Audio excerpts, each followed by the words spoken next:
live on your tablet, phone, and the KUTV app. This is 2 News Live. Thanks for joining us here on 2 News Live. I'm Brian Schnee. It is a fine Friday edition of the show, May 31st. Going in depth tonight on a couple different sports news related topics here. The Salt Lake Bees, they have a new field under construction right now in Daybreak called Daybreak Field. And the PGA Tour's Black Desert Championship coming to southern Utah at Black Desert Resort. But of course, you've got to get prepared for something like this, especially when you're a brand new golf course. As we go in depth tonight, you can always get in touch with us by using the hashtag 2NewsLive during the show, or the real easy way to do the thing here is on YouTube and Facebook Live. Just weigh in with your thoughts as we make our way through the show. Going in depth tonight on the construction underway right now in South Jordan's Daybreak community. They're building Daybreak Field right now, and it's the future home of the Salt Lake Bees, our AAA baseball team currently playing in downtown Salt Lake City at Smith's Ballpark. They will start play in Daybreak in the spring of 2025. Here's my conversation with Bees General Manager Ty Wardle about the status of this major project. We've talked a lot about this being the first entertainment district in the state that's anchored by a sports venue, obviously the ballpark and America First Square and Daybreak Field being the anchor to all of that. So, I mean, it's 297 acres of development surrounding the ballpark. And so there's a ton of excitement that comes with that. Being able to create something from the ground up to this magnitude in AAA baseball, it's unlike anything else that's out there. So we've got a ton of different interest, excitement in the partnership world, in the corporate partnership world. Fans are excited, the state and community is excited. So it's been a blast trying to work through this from the ground up and be creative. I think renderings always get people excited because it's a new shiny object. They always look beautiful, right? But from your eyes, what do you want people to take away when they look at these renderings?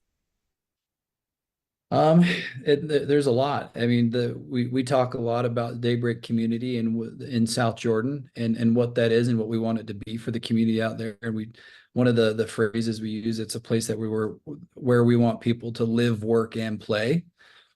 So we want to just create a space in the community that people are excited about. They want to go to, they want to be a part of, regardless if they're a fan of baseball or they just want to be there because of the vibrance out there and what's happening in that part of the city. So yeah, there's a ton of things to look forward to. It's not just baseball that's happening out there. They have the cinema entertainment happening out there as part of our Megaplex portfolio, food and beverage and retail that's coming out there as well. And so there's a lot coming that we need to be prepped for 2025. So it's happening. Daybreak Field, when you look at what that will look like as a venue compared to your current venue, which has, of course, a beautiful view of the Wasatch and is iconic and is downtown, what are some of the big differences of what you're getting with the new venue in terms of what you've been able to build out from scratch, right? From ground up compared to what you're working with here at Smith's? Yeah, for sure. When we started this process, I mean, 18 months ago, thinking through how we wanted to build this ballpark, I came over with fresh eyes with some of the expertise that that I had as being a part of the Utah Jazz and what we did and renovate that arena down there when that happened in 2016. And so we wanted to put together something really unique and interesting that AAA baseball hasn't seen as far as like premium seating, the seat offerings, something you see in there those renderings of the field suite, those 10 suites behind home plate. Those seats will be closer to the home plate than the pitcher is to home plate. I should check exactly I think it's like 47 feet or something like that. I could get you a better number. But like when you look at the products, they really are major league style products. With the field suites that we have those founder suites that sit on the concourse level, is like a suite, that suite experience on the concourse level. Loge boxes and private spaces for 4 or 8 people. And so we don't have anything like that in our current ballpark. We have suites, yes, but this will be suites on a different level as far as like experience, the food and beverage experience that's a part of it, and just different ways for corporate partners to enjoy games, families to enjoy games, and keep them, like, we have definitely kept in mind our price point and that it's not just all premium seating, that we want to make sure that Daybreak Field is accessible to all, that the parents could pass a $20 bill to their kids and say, go to the game and buy a ticket, have a hot dog, buy a soda, and go experience Daybreak Field out in the community. So we wanted to make it easily accessible to all, but also make sure that we have an incredible experience when you come to a ballpark, that it is AAA, but it feels like a major league venue as well. And we want to make sure that we're putting our best foot forward in that case, as far as all the offerings that are out there. Some of the questions I've seen just kind of floating around on social is, which direction is the ballpark facing? Do you still get a mountain view? Yeah, they're there. That's part of, if the renderings aren't showing it well, we have some that show an incredible mountain view. So from home plate to second base, I don't have the angle to quote, but that has been a part of the design from the beginning, that we knew that we wanted the view to be iconic, like Smith's Ballpark is. And so Daybreak Field in America First Square, that was first and foremost like how this sat on the property, to make sure that we capture those Wasatch Peaks in a very picturesque way. Ty, where are we at in the phase of development right now? Yeah, footing foundations, all those have been poured. The field level has been dug. Obviously, there's no grass yet. Hopefully that's in August sometime. But I mean, they're starting to pour. I mean, those field suites are there. And so those, I don't know when we'll be touring those, but it should be on the calendar, hopefully in the next couple months. Just all the different cement work is kind of what we're seeing in the progress pictures. The second level is part of what's going on too. So there's a ton of activity out there. There's so much going on every day when you drive past it. That's a lot happening every day. So in the beginnings, but exciting. I mean, we've picked the brick pattern that we'll be using. We've picked seats that we'll be using. It'll be a part of it, the color of the seats and those sorts of things. And so a lot of that to come a little bit later when you start seeing it all come full circle, but enough to know that something's happening out there. You may not be able to identify it as a ballpark yet, but there's a lot of cool things happening. We talk a lot about that. It's like once in a generation kind of opportunity to build something from the ground up like this. When you talk about sports venues, hopefully we get the chance to do that again with a major league venue at some point in Utah, like we're chasing with Big League Utah and all that's happening. So no, we definitely take it very seriously that this is a building that's going to be around for a long, long time. And we want to make sure that people are proud of it. The community's proud of it. We're proud of it as the product that we're offering as we kind of put the final pieces together. And surreal for sure. I mean, this is when you talk about being in the sports and entertainment world, doing something like this doesn't happen often. And so to be at the on the ground level, watching it grow up, it's exciting for everyone. And literally there's so much going on, so much change that's happening, things that we have to consider that not other sports and entertainment organizations are considering because of our complexity of the real estate that we own that's underneath it. I mean, the acreage that we control, and those are fun things like being able to name street names after partners and collaborate with the transit Utah Department of Transportation on hopefully where the tracks location is and how that feeds into the center field entrance and stuff like that. So surreal for sure. It's a blast. It's been a lot of fun, and there's a lot more to come. Have you seen the renderings or really taken a good look at them? They're right up here on your screen. The project is well underway, as you just saw from that cool drone video from our staff here. If you're interested in placing a season ticket deposit for 2025, you can actually do it right now. You just got to visit daybreakfield.com, or you can always email tickets@slbs.com. For the first time since 1963, Utah will host a PGA Tour golf event.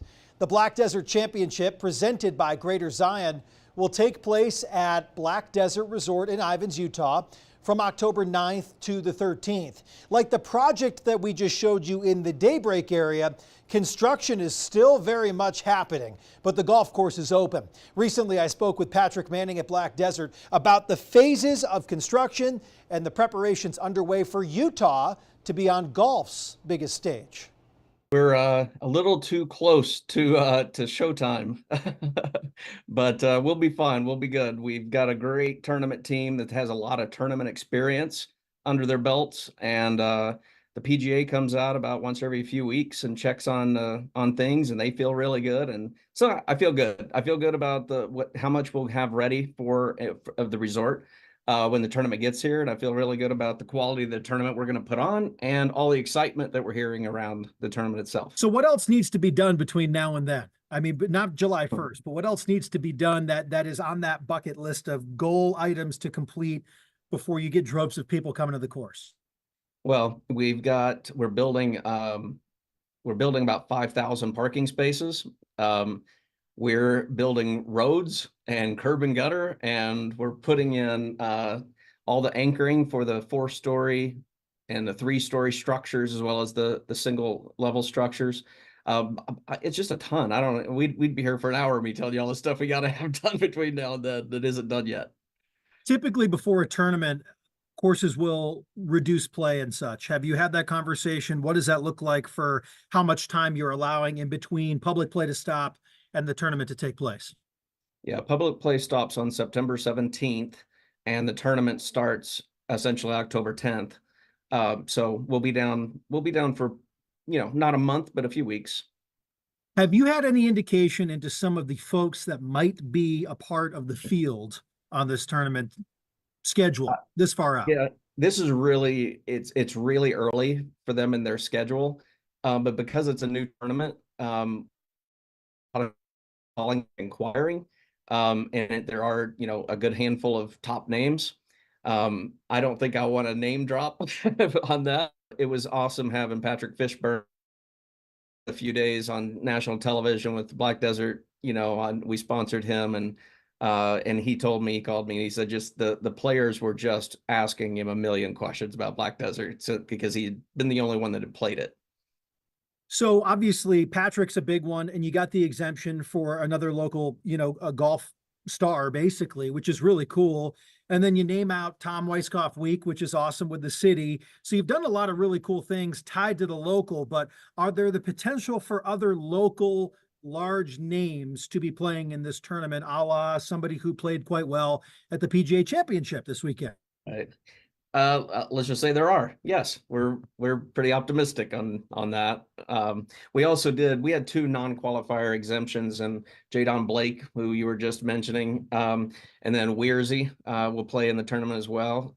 So we're excited to have Mike Weir down. In terms of major tournament preps, are there certain buildings and such that you can live without, or if they're not done in time, or things like that? Like, where is that sort of process at? As you talked about the parking space, you talked about a couple other things, but in terms of infrastructure on the property, are there things you say, oh, if we have that done, great, but if not, we can live with it at this point? Yeah, that's really we know we have to have the convention center for all the media broadcast, all that, just all the stuff that's going to go into, the tournament. And we have to provide daycare, we have to provide a place for education for the kids, and that can all be housed on Black Desert year one. The only thing I'm a little disappointed in is I was shooting for 700 rooms to be open by PGA Tour, and it looks like we're gonna hit about 450. But all of the other things will be done that we were expecting to get done. You mentioned the PGA Tour crew is there every so often, kind of just checking in on things. What is the latest, I guess, progress report from them about how they're feeling about kicking this thing off? I think they're really excited. Their rules official was out, I think it was last week, and just kind of looking at the progress we've made on the golf course. We made they requested 1 change, and then they suggested 10, and we did 9 of the 10 changes. The one was just a bad idea. So, but yeah, we are actually done with the changes to the course. Now on July 1st, I believe, we start building the structures for the VIP hospitality and also the general admission. How long's the course going to play for the tournament?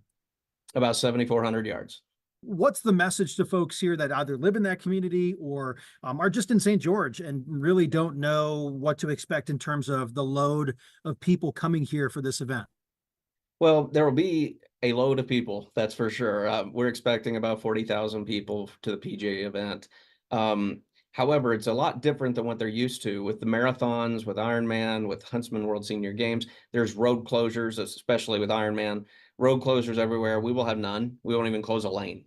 And so because that's why we're building, the thousands and thousands of parking spaces on site, is that we don't have to be doing a lot of offsite parking. We have arranged with Tuacahn to have some overflow parking to there if needed, but then we'll just shuttle them. We'll shuttle them back and forth. So we're really depending on shuttles versus vehicles. And I think there's even a possibility we will be able to handle every single fan on site at Black Desert. Anything else about kind of things where they stand today, getting ready for, what the ultimate goal is here, and that's to kick off just a great history, a reignited history of PGA Tour golf here in Utah. Well, I think it's fun. I didn't really have any interest in handing off the trophy to the winner of the PGA tournament. So I invited Governor Cox to hand off the trophy, and he accepted. So I think he's trying to clear his schedule and be down here for the whole tournament week. So that'll be fun. All right, more than 10 months ago, we had this conversation you see on your screen. We told you about the PGA coming to Utah after a long hiatus. This video is on our YouTube channel, along with today's conversations. Head to youtube.com/KUTV2 News. Here's the best way to learn about the golf course. Ask Chase Thomason, who just played it a few weeks ago with the guys. I'm telling Unreal, you, right? It's unbelievable. Still waiting for my shot. I mean, I'm not getting paid to say this, but it was easily the best golf course I think I've ever played. Just saying. It's pretty cool. There's a reason why. So I've taken a distinct interest in this because of the uniqueness of the course, the excitement about pro golf coming to Utah. Right. I mean, there's so many facets, and obviously tourism, a big boost for Southern Utah, getting people in here. To me, it resonates well with what I like to share with everybody, especially our good people there in Washington It's County. in perfect condition, by the way. Yeah, I'm sure and it's got to be in perfect condition, right, if you're going to be hosting the PGA. 7,400 yards. How would you play that? Not well. It's long and it's hard, but it is fun. It's beautiful, and you have, of course, Snow Canyon in the background. I mean, we're going to really show off how beautiful I think Southern Utah is this fall. Let's take a look at what's coming up here this weekend. Yeah, we just have a few spotty showers right now, and not a lot of moisture, but producing a little bit of rain and wind across portions of eastern and central Utah. These showers are drifting towards the east, and they'll continue to drift for a few more hours. Not going to impact the Wasatch Front, but again, across portions of eastern and southeastern Utah, you'll have those gusty winds and a little bit of cloud cover and rain, mainly staying in the mountains. Highs today, upper 70s in northern Utah, which is exactly where we're supposed to be for the last day of May. Hot, though, down in St. George. We hit 97 degrees. Vernal coming in at 81. Still very pleasant right now, up and down the Wasatch Front in the mid to upper 70s. Tonight, we will be cooling off just a bit. You might need a light jacket as that sun goes down, but it's still going to be very pleasant. Keep in mind those overnight lows happen right around sunrise. We'll be in the 50s here in northern Utah. 40s, though, if you're towards the mountains in southwestern Wyoming. 65 tonight down in St. George under partly cloudy skies, and mostly sunny tomorrow. Another hot day coming at 98 degrees. So the summer heat, it's here down in Washington County. We'll be a bit warmer too, mid to upper 80s. Now there is going to be a little bit of moisture moving in, so they can't rule out a stray shower. You can thank this storm system right here. Yes, it has a cold front, but the main part of the storm is going to stay well north of Utah. And near that front, it lifts the atmosphere, and it might spark a few showers and thunderstorms, but don't count on a whole lot of rain. Now, as we head into the afternoon, front quickly races in, and it might drop our temperature a couple degrees by Sunday, but not a lot. Mainly those showers will be confined to the mountains of northern Utah, but we can't rule out one or two here in the valleys. Sunday is dry, and then we have another one of these little cold fronts that moves in late in the day on Monday. So Monday evening, chance for a few more showers across northern Utah, with central and southern Utah staying dry. Temperatures dropping a few degrees on Tuesday. And then big ridge of high pressure does settle in by the end of next week, and it's looking like maybe a June heat wave setting up statewide. St. George upper 90s, a little breezy this weekend, and then temperatures climbing Tuesday 100. Look at Wednesday and Thursday 104, 105. Next weekend, upper 90s under partly cloudy skies in southern Utah. Salt Lake, we're at 86 tomorrow, 83 on Sunday. Get outside and enjoy it, but again, maybe a stray shower or storm in the afternoon. Again, maybe a few storms Monday evening, but rain chances, they're low, 20 to 30%. Tuesday's our coolest day at 79, but it's really nice and pleasant. Then it's getting hot. Here we go, 89 on Wednesday, above 90 degrees Thursday and Friday. Next weekend, we're going to be in the upper 80s.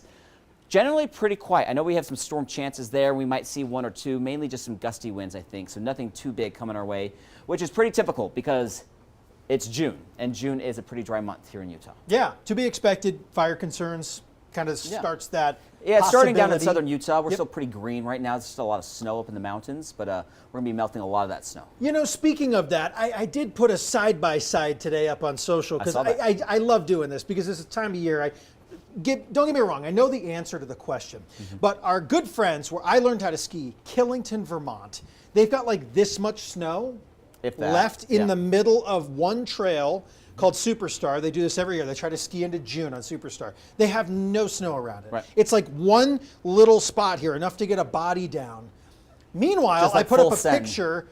I put up a gotta picture go. of what's going on up at Little Cottonwood Canyon because Alta looks beautiful right now. Yeah. Obviously, you can uphill, is permitted. That's the picture I brought up in general. This is Killington, Vermont. Yeah, there's they no are carving. skiing You're just tomorrow. going straight down.